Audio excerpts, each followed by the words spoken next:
satu dari 3 jenderal polisi kini menunggu pemeriksaan secara pidana karena mengeluarkan surat jalan buat buronan Joko Chandra, buronan kasus pengalihan cesi Bank Bali.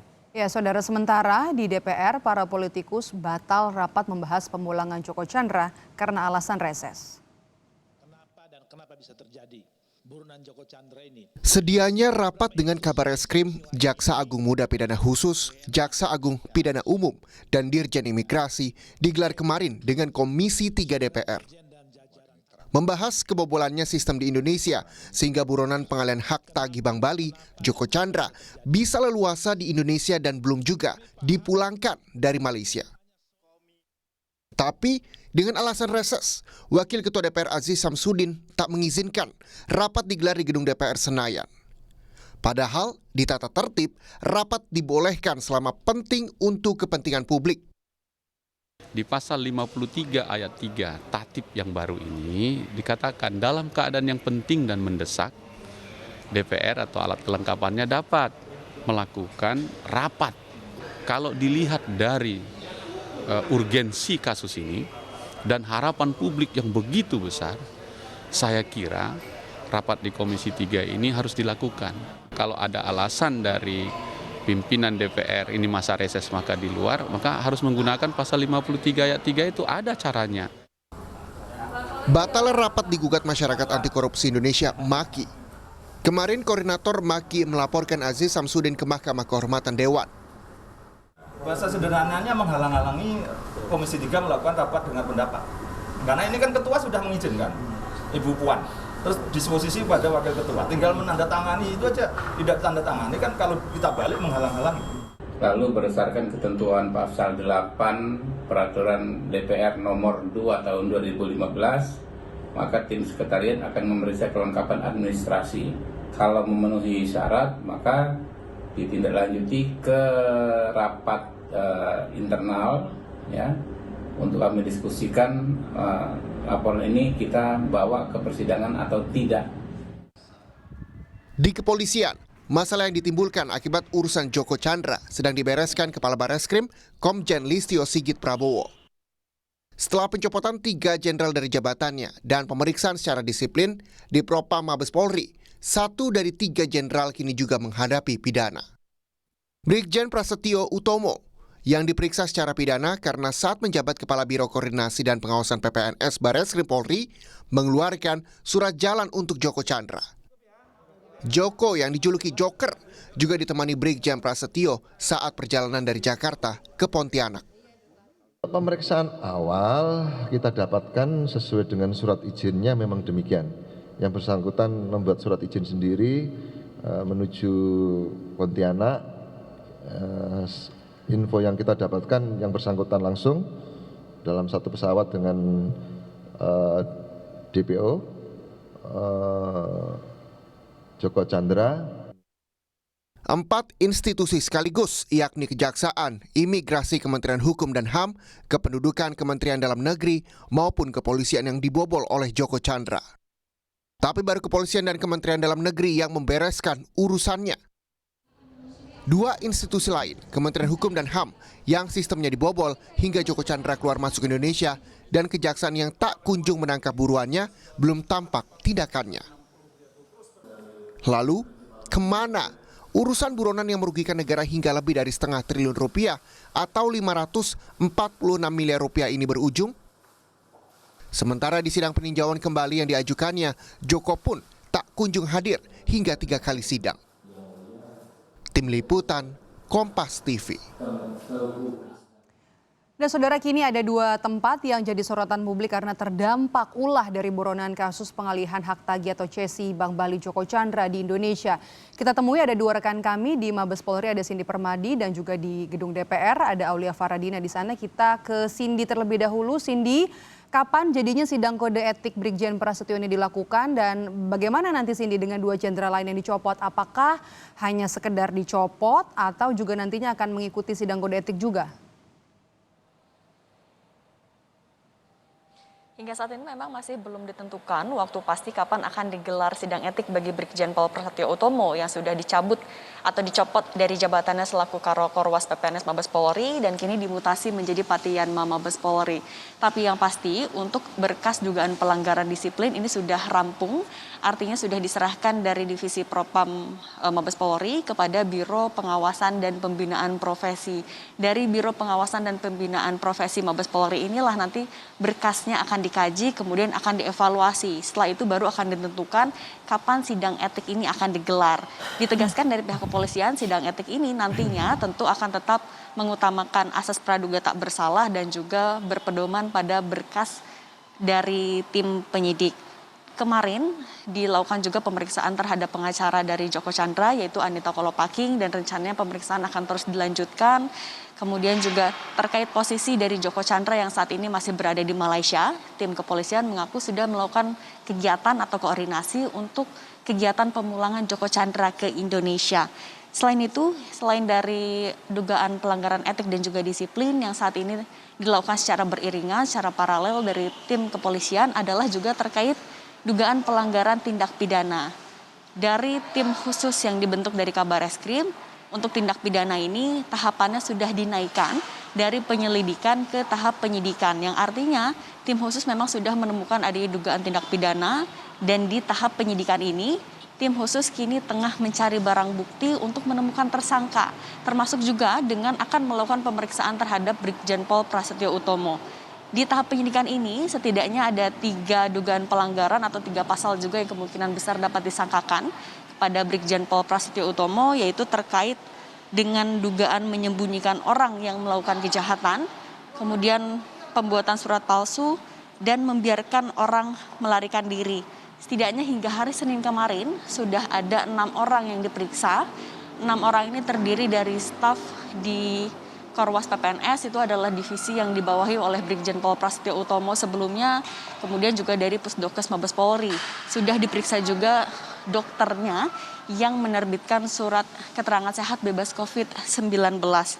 Secara umum sendiri untuk tim khusus buatan Kabareskrim, tugasnya adalah untuk mengusut penerbitan surat jalan bagi buronan Joko Chandra, baik itu, jadi dalam kasus ini ada 3 pelanggaran yang diduga terjadi. Pertama adalah dari kode etik, disiplin, dan juga pidana.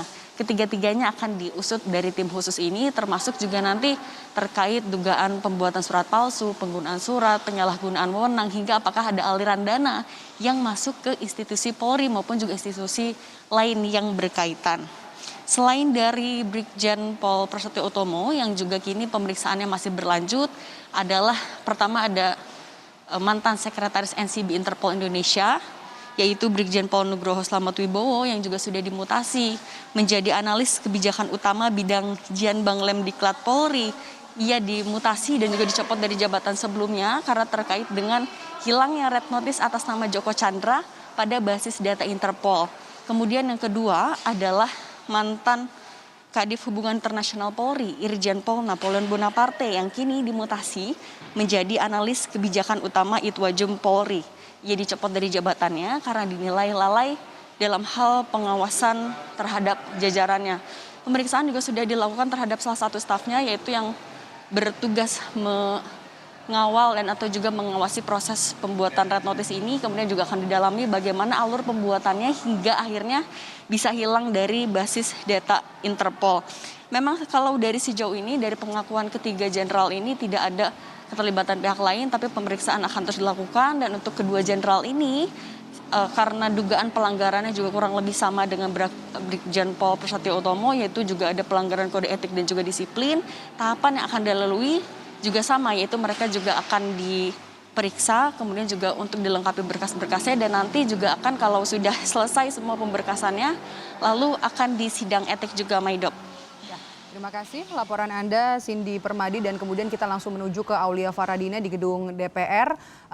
Aulia, ada laporan dari Masyarakat Anti Korupsi Indonesia ke Mahkamah Kehormatan Dewan soal Aziz Samsudin yang membatalkan rapat Komisi 3 karena masa reses. Kemudian katanya laporan dari Maki ini akan dikaji ulang. Bagaimana perkembangan prosesnya sampai dengan hari ini, Aulia? Ya, masih diproses, Maido. Memang kemarin masyarakat anti korupsi yang diwakili oleh Boyamin Saiman mengajukan laporan kepada Mahkamah Kehormatan Dewan terkait dugaan pelanggaran kode etik yang dilakukan oleh Wakil Ketua DPR yakni Aziz Syamsuddin. Nah, MKD saat ini masih akan mengkaji dan juga memverifikasi laporan dari Maki tersebut. Nah, nanti verifikasinya ini akan sesuai dengan peraturan DPR nomor 2 tahun 2015, di mana nanti akan diverifikasi siapa pihak pelapornya dan institusinya, kemudian siapa sosok yang dilaporkan dan juga dicek nomor keanggotaannya di DPR. Kemudian setelah itu barulah nanti MKD akan memeriksa berkas-berkas laporan yang diajukan oleh Maki beserta bukti-bukti pelengkapnya, dan MKD juga memberikan waktu selama 14 hari kepada Maki untuk melengkapi dokumen pelaporan maupun juga bukti pelengkapnya. Apabila masih dinilai ada yang kurang, barulah setelah itu nanti MKD akan menggelar rapat pleno.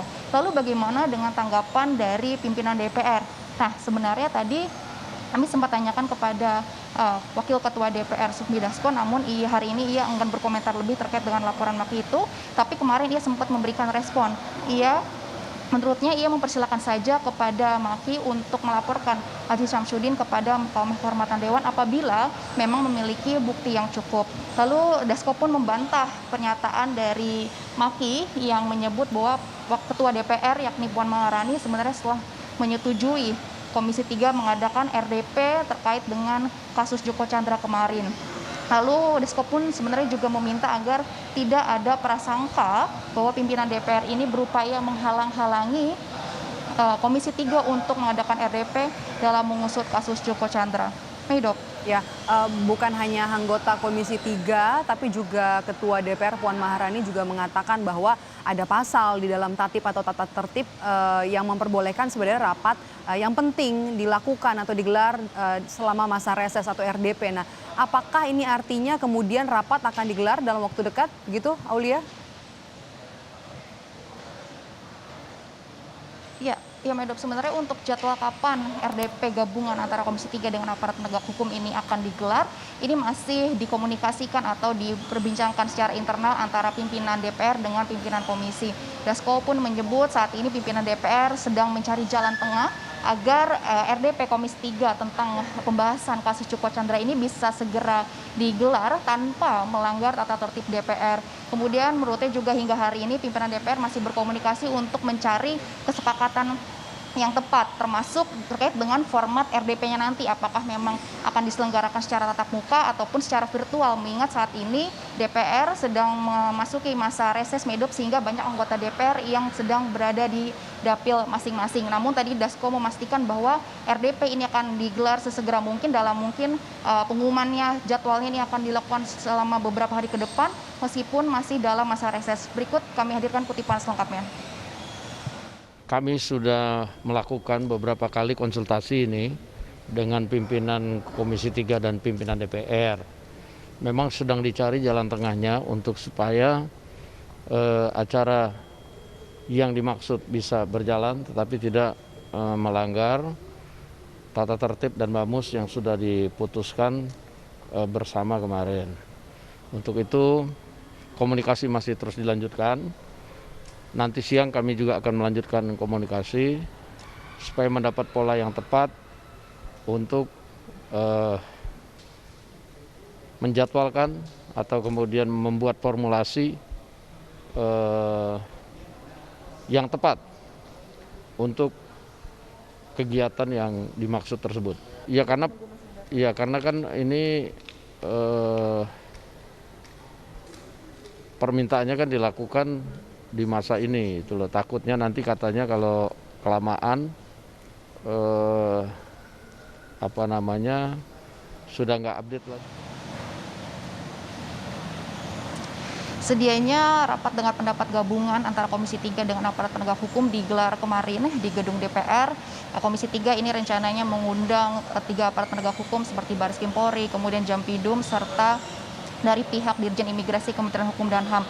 Namun realisasinya ini terhambat lantaran surat izin yang diajukan oleh Komisi 3 masih tertahan di meja Wakil Ketua DPR bidang Polhukam Aziz Syamsuddin dengan alasan Badan Musyawarah ini tidak mengizinkan anggota Dewan mengadakan rapat di masa reses. Sebenarnya dari Komisi 3 sendiri anggotanya mendukung penuh diadakannya RDP Komisi 3 ini dengan membahas kasus Joko Chandra, karena menurut anggota Komisi 3 kasus Joko Chandra ini sangat penting dan merupakan kasus luar biasa dan ingin mengidentifikasi celah aparat penegak hukum karena dinilai tidak dapat mendeteksi ataupun mengetahui keberadaan dan juga pergerakan Joko Chandra karena sempat informasinya Joko Chandra ini sempat bepergian di dalam negeri, kemudian bahkan membuat surat jalan dan juga KTP. Meidok. Ya, kita tentunya publik juga ingin menanti apa nanti langkah dan juga tindakan tegas kepada orang-orang yang diduga bisa memperbolehkan atau juga meloloskan Joko